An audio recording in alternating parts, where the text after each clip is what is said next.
Mi nombre es Renata y durante los últimos 3 años mi ex socio Pablo ha creído que soy una ingenua diseñadora gráfica que no entiende de finanzas.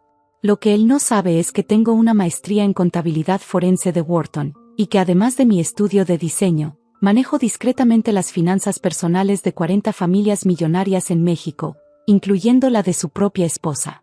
Renata, ¿ya tienes listos los diseños para la campaña de Grupo Financiero del Norte?, me preguntó Pablo mientras revisaba su Rolex de oro en nuestra oficina de Polanco. Nuestro estudio Creativos Asociados ocupaba un loft de 200 metros cuadrados con vista al bosque de Chapultepec, decorado con muebles de diseñador que él había insistido en comprar para impresionar a los clientes. Están en tu escritorio desde ayer, respondí sin levantar la vista de mi computadora, donde revisaba los estados financieros que me había enviado mi cliente más importante, Sofía Mendoza de Torres, esposa de un prominente empresario que prefería mantener sus finanzas separadas de las de su marido. Perfecto. Después necesito que revises los números del proyecto con Banco Central. Hay algunas discrepancias. Mentalmente activé todas mis alarmas. Durante las últimas semanas, Pablo había estado manejando personalmente las cuentas del banco, insistiendo en que era demasiado complejo para que yo lo entendiera. Lo que él no sabía era que yo había estado monitoreando cada movimiento financiero de nuestra empresa a través de auditorías discretas. ¿Qué tipo de discrepancias? Nada serio. Solo algunos ajustes en los presupuestos. Pablo caminó hacia su oficina privada, pero antes de cerrar la puerta, agregó casualmente, por cierto, voy a salir temprano hoy. Tengo una cita con nuestro contador para revisar la estructura de la sociedad. Esa tarde, después de que Pablo se fue, accedí al sistema bancario de la empresa usando las credenciales que él creía que no conocía. Lo que vi confirmó mis peores sospechas. Durante los últimos 6 meses, Pablo había estado desviando fondos sistemáticamente de las cuentas corporativas hacia cuentas personales offshore. El proyecto con Banco Central, valuado en $500,000, había sido completado y pagado hace 2 meses. Pero según los registros que Pablo me había mostrado, el banco supuestamente había retrasado el pago final.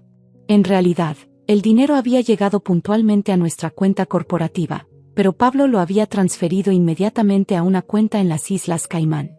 Mientras documentaba cada transferencia irregular, mi teléfono sonó. Renata, habla Sofía. ¿Podrías revisar urgentemente unas transacciones extrañas en la cuenta de mi esposo? Necesito saber si está relacionado con algún negocio legítimo. Sofía Mendoza de Torres. Durante 2 años había sido mi cliente más discreta y confiable. Manejaba un portafolio personal de $15 millones completamente separado de las finanzas de su esposo, quien tenía negocios en construcción y desarrollos inmobiliarios. Por supuesto, Sofía. ¿Qué tipo de transacciones? Transferencias grandes a cuentas que no reconozco. Y algunas inversiones en empresas offshore que parecen sospechosas. Envíame los detalles por correo encriptado. Los revisaré esta noche. Después de colgar, una idea comenzó a formarse en mi mente. Durante nuestras sesiones de consultoría, Sofía había mencionado ocasionalmente a su esposo Pablo, quien según ella siempre estaba inventando nuevos negocios. Al principio pensé que era coincidencia de nombre, pero ahora las piezas comenzaban a encajar. Esa noche, en mi oficina personal, comparé los registros financieros que Sofía me había enviado con los movimientos que había documentado de la cuenta de Creativos Asociados. Las fechas coincidían perfectamente. El dinero que Pablo había robado de nuestra empresa estaba siendo invertido bajo su nombre personal en esquemas financieros cada vez más arriesgados. Mi teléfono vibró con un mensaje de Pablo. Mañana discutimos algunos cambios importantes en la empresa. Prepárate para algunas sorpresas. Al día siguiente, Pablo llegó a la oficina con una sonrisa que no presagiaba nada bueno. Vestía un traje nuevo de marca italiana y cargaba un maletín de cuero que obviamente había costado más que el salario mensual de nuestros empleados. Renata, necesitamos hablar, anunció mientras se servía café en una taza de porcelana que había comprado la semana anterior. Claro. ¿De qué quieres hablar? Del futuro de Creativos Asociados. He estado evaluando la estructura de nuestra sociedad, y creo que es tiempo de hacer algunos cambios. Se sentó en el sofá de cuero frente a mi escritorio, cruzando las piernas con la confianza de alguien que cree tener todas las cartas ganadoras. ¿Qué tipo de cambios? Bueno, seamos honestos. Durante los últimos años, yo he estado manejando todos los aspectos financieros complejos de la empresa. Tú eres brillante con el diseño, pero las finanzas requieren un nivel de sofisticación que yo no tengo, completé su frase. Exactamente. No es una crítica personal, simplemente reconocemos nuestras fortalezas y debilidades. Pablo sacó una carpeta de su maletín y la colocó sobre la mesa de centro entre nosotros. Por eso he decidido reestructurar la empresa. Yo me haré cargo del 80% de las operaciones, tú mantendrás el 20% y te concentrarás exclusivamente en el diseño creativo. Abrí la carpeta y revisé los documentos.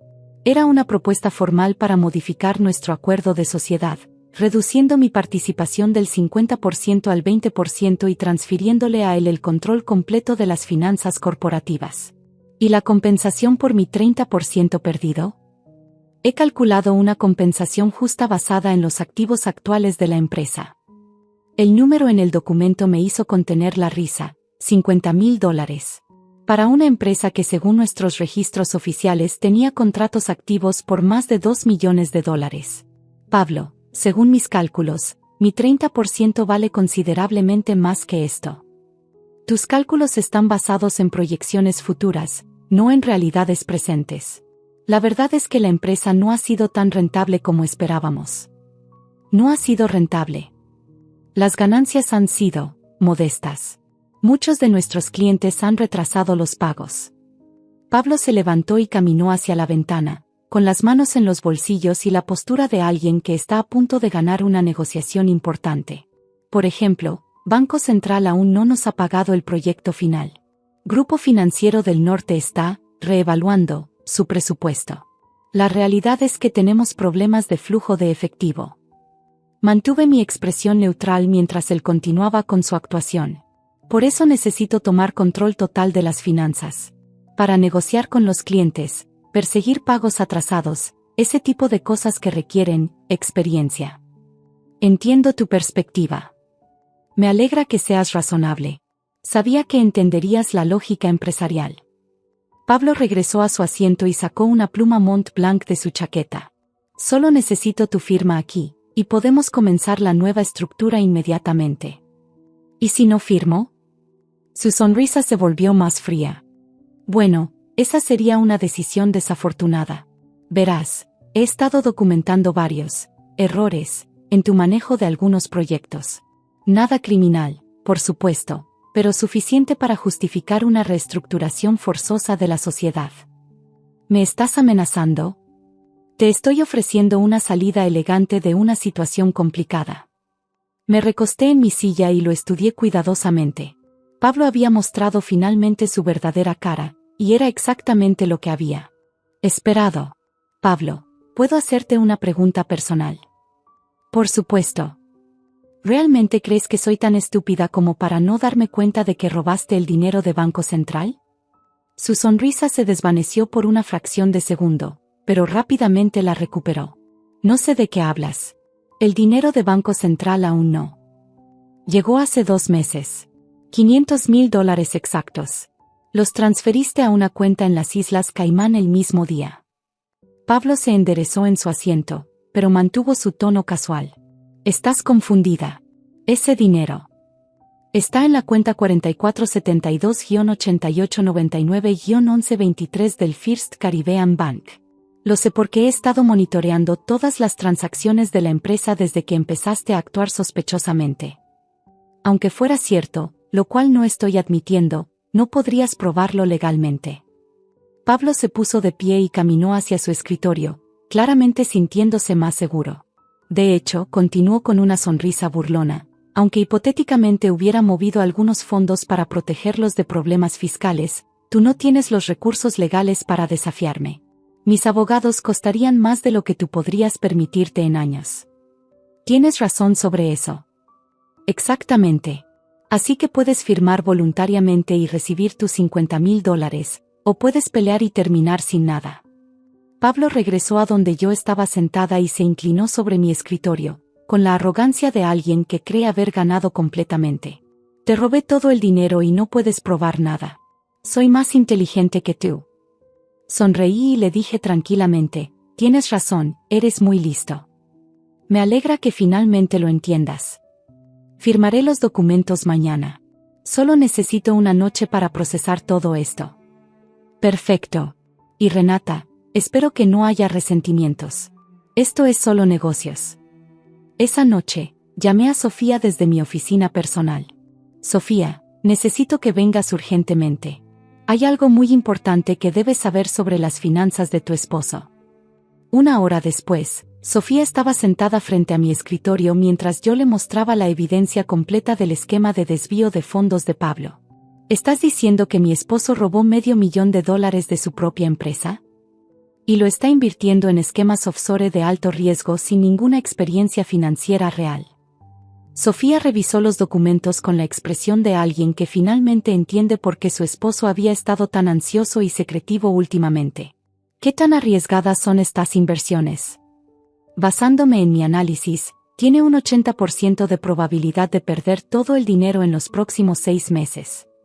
¿Y eso nos afectaría personalmente? Si Pablo pierde el dinero robado, va a intentar cubrir las pérdidas usando activos familiares. Tu casa, tus cuentas personales, todo estará en riesgo. Sofía se quedó en silencio durante varios minutos, procesando la información. ¿Qué me recomiendas? Primero, necesitamos proteger tus activos personales inmediatamente. Segundo, necesitas confrontar a Pablo antes de que las pérdidas se vuelvan irreversibles. ¿Y la empresa? Pablo legalmente puede quedarse con su parte, pero va a descubrir que robó dinero de una empresa que básicamente no vale nada sin mis contratos y relaciones con clientes. La siguiente noche, Pablo llegó a casa para encontrar a Sofía esperándolo en la sala con una pila de documentos financieros sobre la mesa de centro. Pablo, necesitamos hablar, le dijo Sofía con una calma que él claramente no esperaba. ¿Sobre qué, amor? Sobre por qué mi contadora personal dice que estás en bancarrota. Pablo se quedó inmóvil en la entrada de la sala, su cerebro claramente trabajando para procesar esta información imposible. ¿Tu contadora personal? No sabía que tenías una. He tenido contadora personal durante 2 años. Es muy buena. Tan buena que descubrió exactamente dónde has estado escondiendo el dinero que robaste de tu empresa. Esa noche, Pablo me llamó 17 veces. No contesté ninguna llamada. Al día siguiente, llegó a la oficina a las 6 de la mañana, claramente sin haber dormido. Renata, necesitamos hablar urgentemente. Buenos días, Pablo. ¿Ya decidiste si vas a devolver el dinero robado o prefieres explicarle a Sofía por qué van a perder la casa? ¿Cómo sabías que Sofía era mi esposa? He sido su contadora personal durante 2 años. Toda la fortuna que crees que tienes en realidad está en cuentas que yo manejo para protegerla de exactamente este tipo de situaciones. Pablo se dejó caer en una silla, finalmente entendiendo la magnitud de su error. ¿Qué quieres? Quiero que devuelvas el dinero robado a la cuenta corporativa y que te quedes con tu 20% de una empresa que ahora vale la mitad porque perdiste la mayoría de nuestros clientes con tu comportamiento. ¿Y Sofía?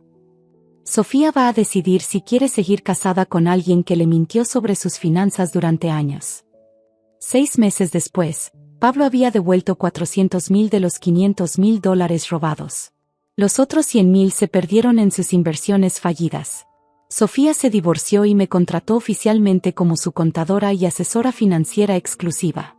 ¿Sabes cuál fue el error más grande de Pablo?, me preguntó Sofía durante una de nuestras reuniones trimestrales. ¿Cuál?